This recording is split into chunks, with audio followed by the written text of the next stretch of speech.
انسانوں میں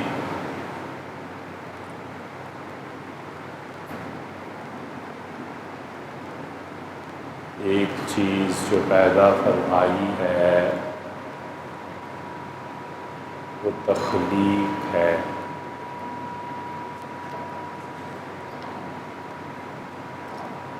اور دوسری چیز جو اللہ تعالیٰ نے دی ہے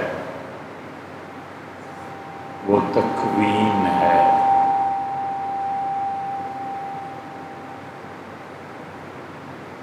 تیسری چیز جو اللہ نے ہم لوگوں میں رکھی ہے عالم امر کا ایک حصہ روح ہے۔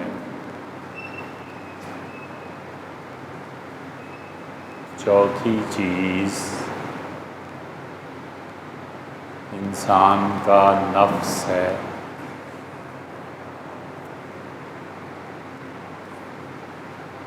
پانچویں چیز انسان کا شعور ہے۔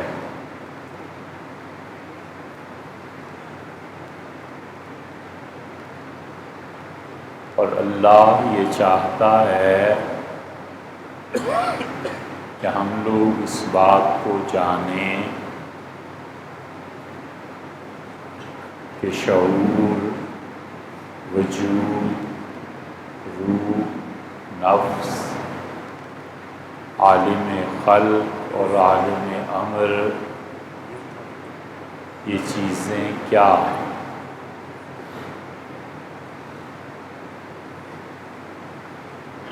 ہمارا نصاب تعلیم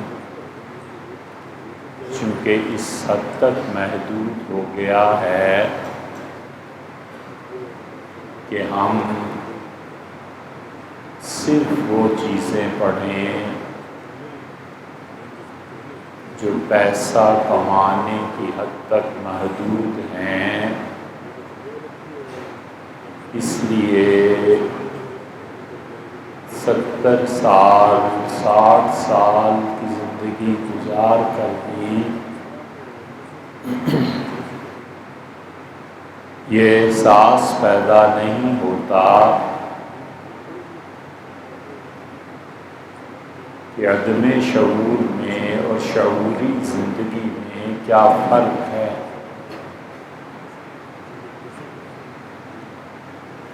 قصے اور کہانیاں سننے کے عادی ہیں، اس لیے ہمارے یہاں 99% عوام ان جذبات کی کوئی رعایت نہیں کر سکتے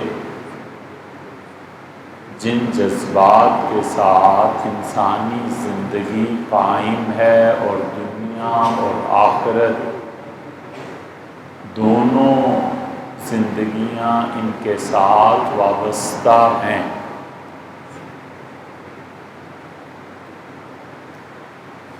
غصہ ہے، محبت ہے، نفرت ہے، حسن ظن ہے،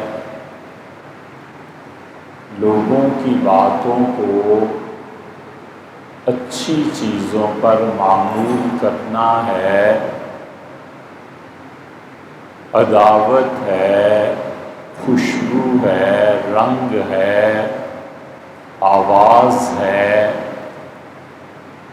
یہ سب چیزیں ہماری زندگی پر کیسے اثرات مرتب کرتی ہیں اور رنگوں سے کیا فرق پڑتا ہے، خوشبو سے کیا فرق پڑتا ہے، جذبات اور احساسات کا لطیف ہونا یا قوی ہونا، ان سب چیزوں سے ایسے عاری ہو گئے ہیں کہ جنگل کے جانور بھی ایسے عاری نہیں ہوئے۔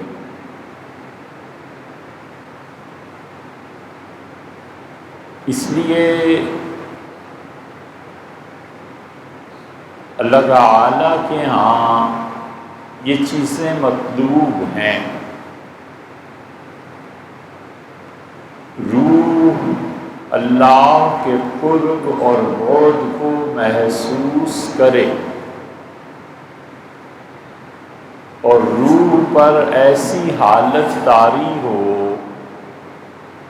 کہ وہ اپنی بندگی کے اعتراف کے لیے جھکے،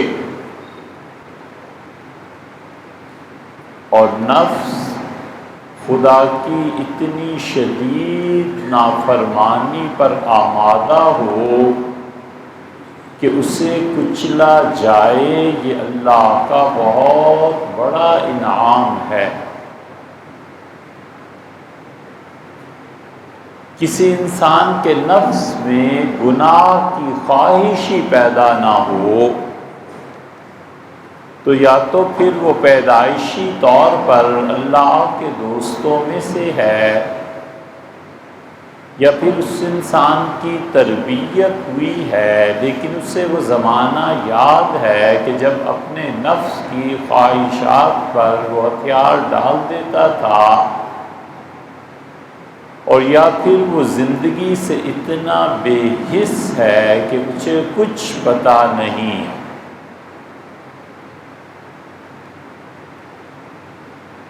اس لیے نفس امارہ، اندر کی وہ طاقت جو خدا کی نافرمانی پر انسان کو ابھارے اور انسان اس سے لڑے تاکہ اللہ کے قرب میں اضافہ ہو، یہ انسانی زندگی اور روح کی بہت بڑی دولت ہے۔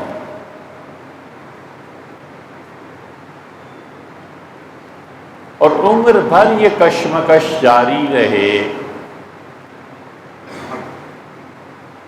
میاں یہ تو کشتی ہے عمر بھر کی، کبھی تو دبا لے کبھی وہ دبا لے،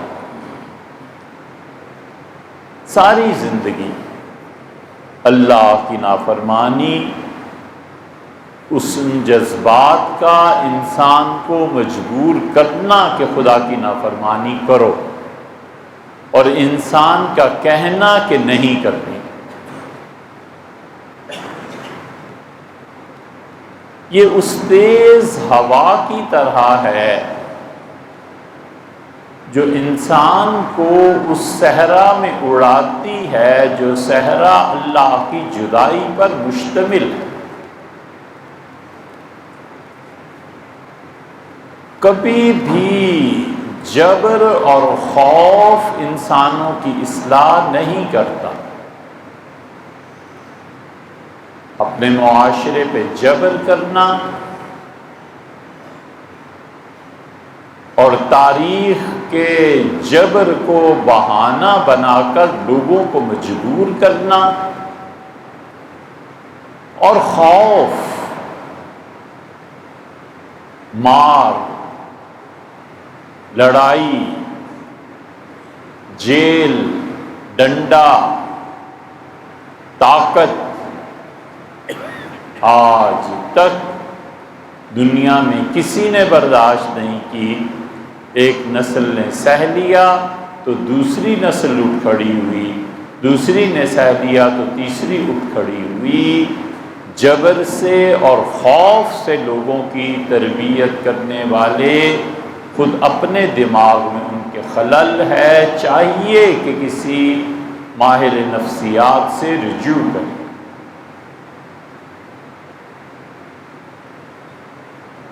تم دیکھتے نہیں کہ 13 مسلسل سال حضرت رسالت پناہ صلی اللہ علیہ وسلم نے لوگوں کی کس بنیاد پر تربیت کی ہے؟ سوائے جذبات کے اور چیز کیا تھی؟ 2 وقت کی نمازیں، روزے، حج عمرہ کرنا تو وہاں مکہ مکرمہ میں رہنے والوں کے اپنے عادات میں شامل تھا، چیز کیا تھی؟ زکوٰۃ فرض ہو گئی تھی، اور وہ بھی مدینہ منورہ میں جمعہ فرض ہو گیا تھا، اور وہ پہلا فریضہ ہے جو امت نے پہلے قائم کیا مدینہ منورہ میں، اور رسول اللہ صلی اللہ علیہ وسلم بعد میں تشریف لے گئے ہیں۔ امت نے جمعہ پہلے پڑھایا اور نبی علیہ الصلوۃ والسلام نے بعد۔ اور 5 نمازیں فرض ہوئی ہیں معراج میں، اس سے پہلے صبح و شام کی عبادت تھی بس۔ تو یہ 13 سال ہوتا کیا رہا؟ سب انسانی نفسیات کی جنگ تھی، انسانوں کو بنانا تھا، انہیں صبر سکھانا تھا، انہیں اپنی خواہشات پر قابو سکھانا تھا، ان میں باطل سے ٹکرا جانے کی قوت پیدا کرنی تھی، ان پہ کوئی جبر نہیں تھا، مکمل آزادی تھی کہ چاہو تو اللہ کے دین کو قبول کرو اور چاہو تو رد کر دو۔ فمن شاء فلیؤمن، تم میں سے جس کا دل چاہے ایمان لائے، ومن شاء فلیکفر، تم میں سے جس کا جی چاہے کفر کرے۔ اور عزم کا پختہ ہونا کہ جس چیز کو طے کر لیا ہے اسے کر کے رہیں گے، ایک مرتبہ سوچ سمجھ کے منصوبہ بنا لینا، اور اپنے مال کا آخری پیسہ اور اپنے جسم کے لہو کا آخری قطرہ بھی اس کام کے لیے صرف کر دینا، اس عزم کو پورا کرنے کے لیے۔ یہ رسول اللہ صلی اللہ علیہ وسلم سکھاتے رہے، یہ تربیت۔ بتایا انہیں کہ دیکھو مسند احمد کی روایت میں آتا ہے، انہیں سکھایا، ان کی تربیت کی، اور فرمایا دیکھو اگر تمہیں موت نظر آ رہی ہو اور کھجور کا پودا تمہارے ہاتھ میں ہو تو کوشش کرنا کہ مرنے سے پہلے پہلے اس پودے کو لگا کے مرو۔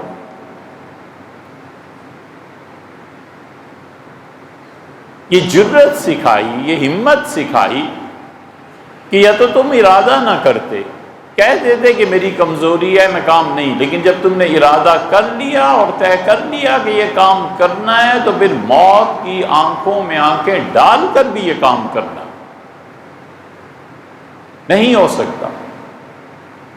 اللہ کی عظمت، اللہ تعالی کی محبت، اللہ کی عزت، اس کا روب، اس کا دبدبہ، اور سارے انسانی جذبات کی ماں اللہ کی محبت سکھائی، اور یہ احساس کہ خدا ناراض نہ ہو جائے، یہ نہیں کرنے کوئی کام، اور اللہ کی محبت اور خشیت بالکل ایک دوسرے میں ایسے رچی بسی ہیں جیسے کسی پھول کی خوشبو اور جیسے شبنم کی نمی۔ اللہ کا خوف اگر سمندر ہے تو اس کا ایک قطرہ بھی اللہ کی محبت سے خالی نہیں ہے، اور اللہ کی محبت اگر پورا صحرا ہے تو اس صحرا کی ریت کا ایک ذرہ بھی اللہ کے خوف سے خالی نہیں۔ اللہ واحد ہستی ہے جس کی محبت اور خوف دونوں ملے ہوئے ہیں، رچے بسے ہیں۔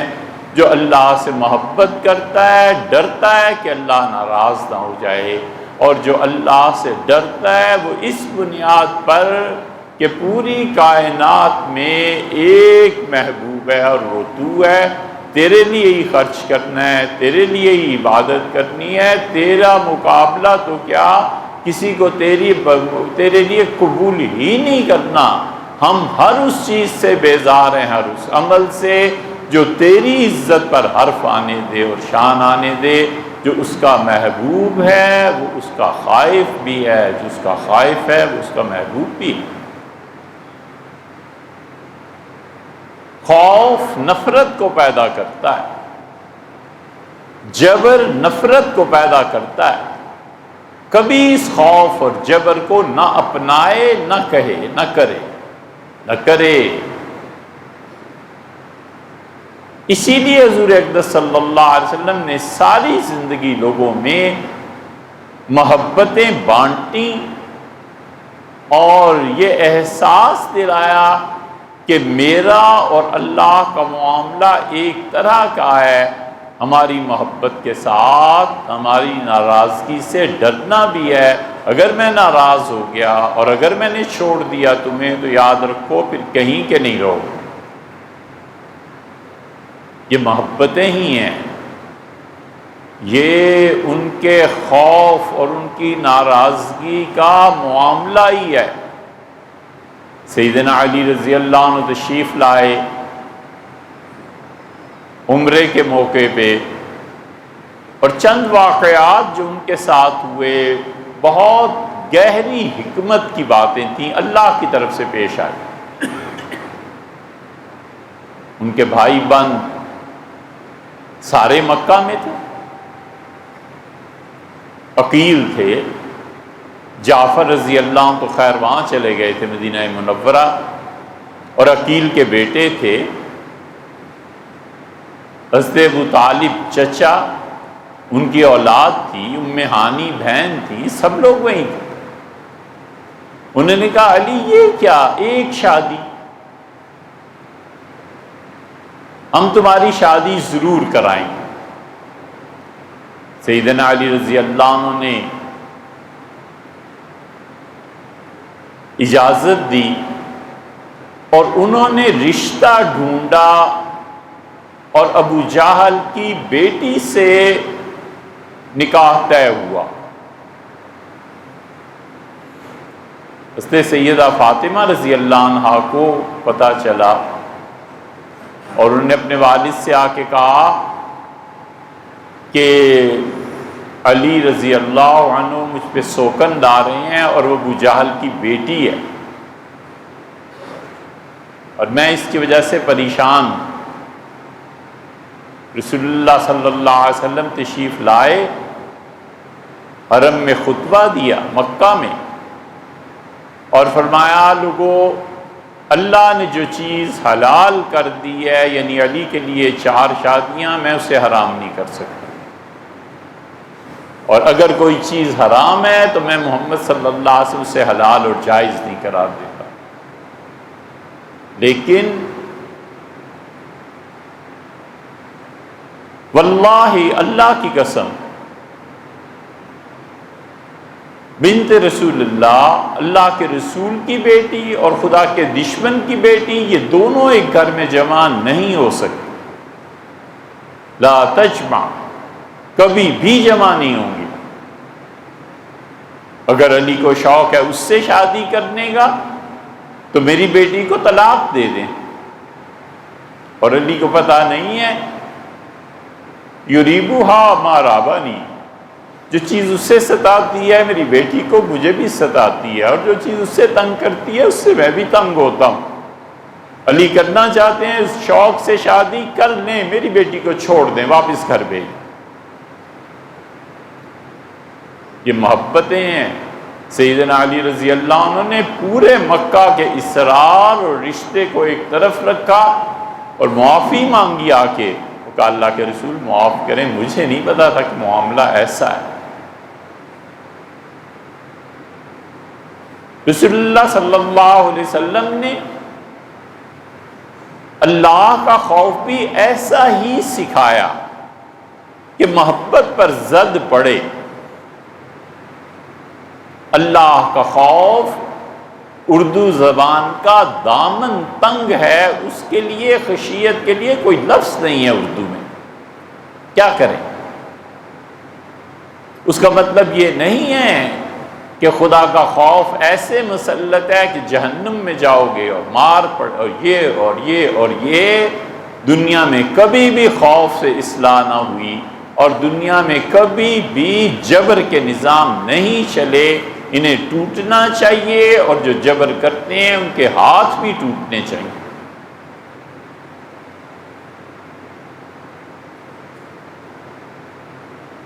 وہ جو شریعت خوف کا کہتی ہے وہ محبتوں کا خوف ہے، وہ جن کے ساتھ تعلق ہے اس کا خوف ہے، وہ شیشے کی نزاکت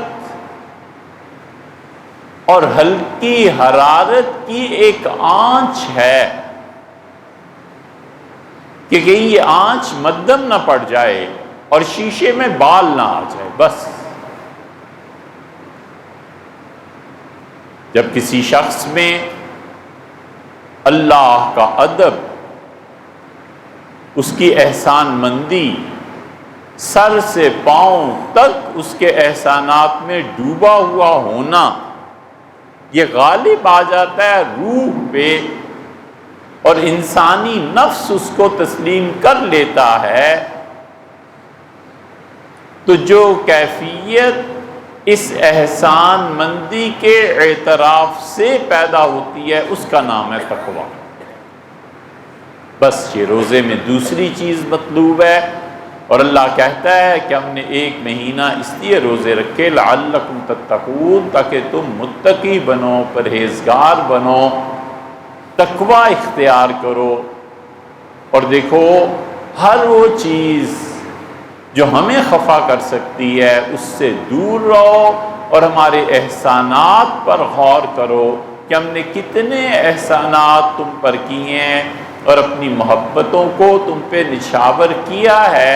اسی لیے وہ کہتا ہے کہ والذین آمنوا، اور جو لوگ ایمان لائے، اشد حبا للہ، انہیں اللہ سے ہر چیز سے بڑھ کر محبت۔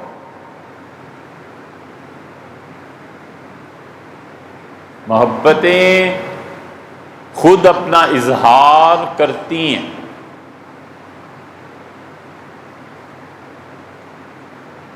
بریرہ رضی اللہ عنہ تشریف لائیں اور نماز صبح کی، اور عرض کیا اللہ کے رسول مجھے مغیث سے طلاق دلوا دیں۔ خلاصہ یہ ہے کہ انہوں نے کوئی ایسی بات بیان کی، مغیث نے کہا میرے ساتھ تو ان کا کوئی ایسا مسئلہ نہیں ہے جو جھگڑے کو انہوں نے بتایا، حضور صلی اللہ علیہ وسلم مغیث سے طلاق دے دو، یہ چاہتی ہیں انہیں طلاق دی جائے۔ اور پھر رسول اللہ صلی اللہ علیہ وسلم نے دیکھا کہ مغیث اس محبت کی وجہ سے رونے لگے، تو آپ نے بریرہ کو کہا کہ تم طلاق نہ لو۔ اس نے کہا اللہ کے رسول یہ حکم ہے آپ کا یا مشورہ ہے؟ بہت ذہین خاتون۔ رسول اللہ صلی اللہ علیہ وسلم نے فرمایا میرا یہ مشورہ ہے۔ انہوں نے کہا میں اسے قبول نہیں کر سکتی، تو رسول اللہ صلی اللہ علیہ وسلم نے قطعاً برا نہیں منایا۔ ان کا برا منانے کا مطلب تو یہ تھا کہ ان کا ایمان خطرے میں پڑ جاتا، کچھ نہیں۔ اور رسول اللہ صلی اللہ علیہ وسلم نے دیکھا مغیث کو ایک دن طلاق ہو گئی، تو آپ نے اپنے چچا حضرت عباس رضی اللہ عنہ سے کہا کہ چچا میں نے زندگی میں ایسی محبتیں نہیں دیکھیں، یہ مغیث کو دیکھیں، بریرہ کے لیے میں نے اسے دیکھا گلیوں میں گھومتا رہتا ہے اور روتا رہتا ہے، فرمایا میں نے ایسی محبت نہیں دیکھی۔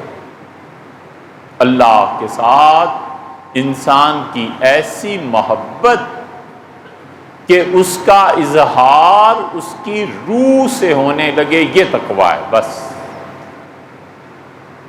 جسم سے نہیں، روح سے ہونا چاہیے۔ جسم میں تو ہونے کا یہ ہے کہ ابھی نماز پڑھی باہر نکل کے گالیاں دے دی، ابھی روزے رکھے ہوئے ہیں اور ریٹس بڑھا دیے تاکہ پیسہ کمائیں۔ جسم کا تو یہ ہے کہ حج میں خیانت کر لی، یہ نہیں ہے۔ اللہ کی محبت روح پہ اتنی غالب آ جائے کہ اس کی روح نہ ہوتے ہوئے بھی سخی ہو،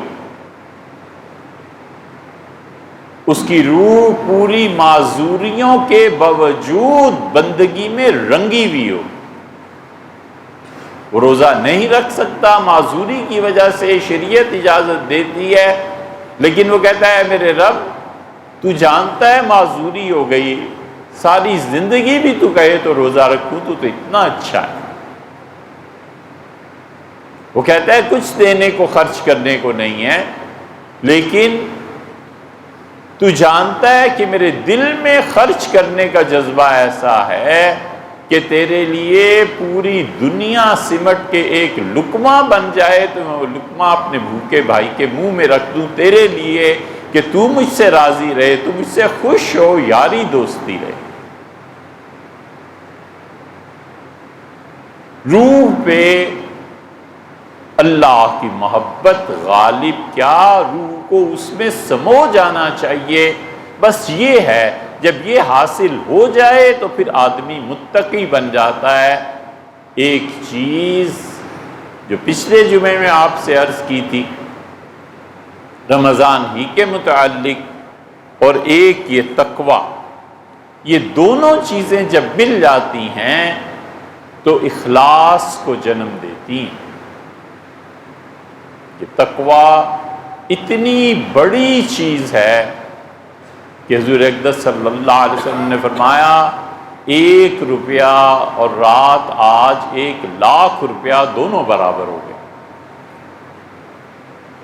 صحابہ رضی اللہ عنہ نے عرض کیا کہ اللہ کے رسول کیسے؟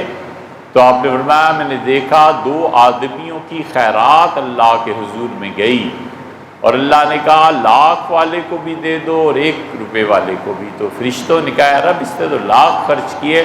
اللہ نے فرمایا اس نے 1,00,000 خرچ کیے ہیں اپنے کل مال میں سے، مراد یہ تھی کہ اگر ہم اسے 1 روپے سے کم بھی کر دیتے نا تو ٹھیک تھا، فرمایا کل میں سے 1,00,000 دیا ہے، اور اس غریب کے پاس کل 1 ہی تو تھا، وہ 1 کا 1 بھی مجھے دے دیا، کیسے اس کو کم کیا جا سکتا؟ یہ اخلاص ہے، یہ اللہ کے لیے برداشت کرنے سہنے کی طاقت ہے۔ اسی لیے اللہ کہتا ہے کہ ينفقون فی السراء والضراء، متقی لوگ میرے دوست وہ تو خرچ کرتے ہیں جب ان کے پاس نہیں بھی ہوتا، تنگ دست ہوتے ہیں، اور اس وقت بھی خرچ کرتے ہیں جب ان کے پاس مال آ جاتا ہے۔ اور پھر اللہ کہتا ہے کہ میرے بندے جو میرے دوست ہیں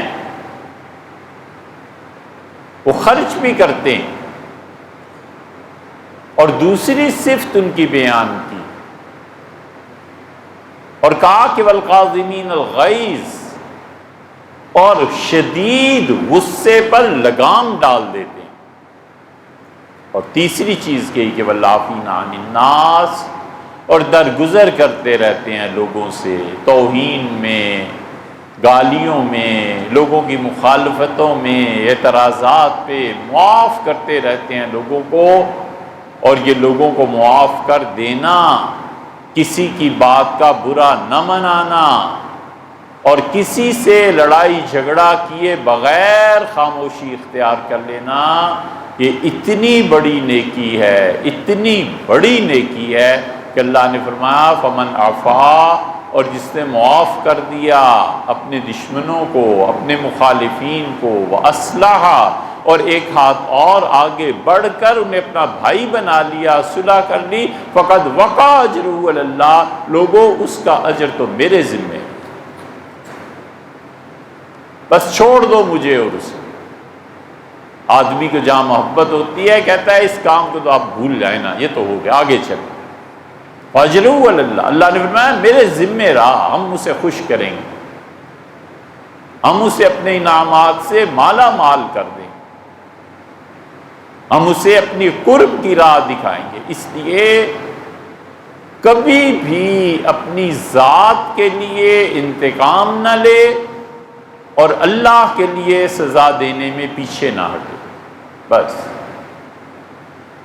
ہمیشہ اپنی ذات مٹا کر انتقام کے سلسلے کو ختم کر دے، اور جہاں اللہ کی حد ہے اگر اس کے پاس اختیارات ہیں اور شریعت نے اسے اتھارٹی بنایا ہے، فرد نہیں، جس کو اتھارٹی خدا نے دی ہے اس کو اللہ کی حد نافذ کرنے میں، سزا دینے میں، معاشرے کو ڈسپلنڈ رکھنے میں ذرہ برابر کوتاہی سے کام نہیں لینا چاہیے، اور اپنی ذات کے لیے بھول جائے مٹی میں مل جائے، سب لوگ پاؤں ہی رکھتے ہیں مٹی پہ کیا اثر ہے؟